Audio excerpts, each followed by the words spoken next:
नमस्कार, मैं शिवानी रतूड़ी लाइव में आपका स्वागत करती हूँ। बिहार विधानसभा चुनाव में सियासी हलचल तेज हो गई है और अब कांग्रेस ने अपनी तैयारियों को एक नया मोड़ दे दिया है। पार्टी ने शनिवार को 18 अक्टूबर को उम्मीदवारों की तीसरी लिस्ट जारी कर दी है।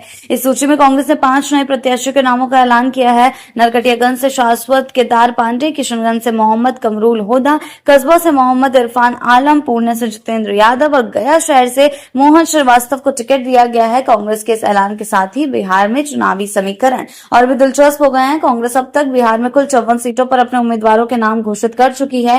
पार्टी ने सबसे बड़ी लिस्ट से में 48 उम्मीदवारों के नामों की घोषणा, 48 प्रत्याशियों के नामों की घोषणा की थी, जिससे माहौल जो है गर्मा गया था। लेकिन अब भी लगातार इस तरीके की असमंजस की स्थिति दिखाई दे रही है। आपको बता दें, दूसरी लिस्ट में एक ही नाम था, तीसरी लिस्ट में 5 और नाम जोड़ने में पार्टी ने ये साफ कर दिया कि वह इस बार चुनावी मैदान में पूरी ताकत से उतरने वाली है। यानी कि सीधे सीधे ये तेजस्वी यादव को एक बड़ा झटका है और अल्टीमेटम, जिस तरीके से अल्टीमेटम पहले भी तेजस्वी यादव को दिए जा रहे थे, ये भी एक अल्टीमेटम के तौर पर ही देखा जा रहा है कि किस तरीके से।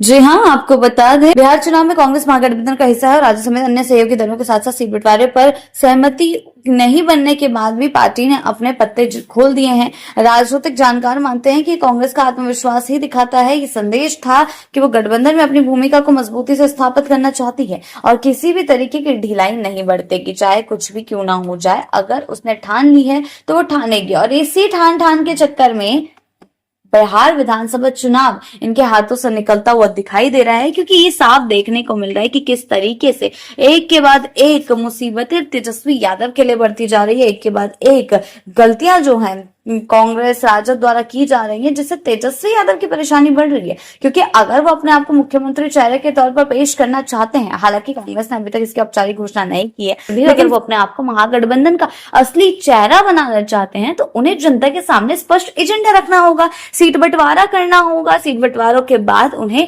सीटों का तय करना होगा कि कौन सी सीट से कौन चुनाव लड़ेगा, उम्मीदवारों की घोषणा करनी होगी, उम्मीदवारों की लिस्ट जारी करनी। लेकिन ऐसा कुछ अभी तक दिखाई नहीं दे रहा है। सभी चीजें जो है, गेंद जो है सिर्फ अंडे के बाले में दिखाई दे रही है।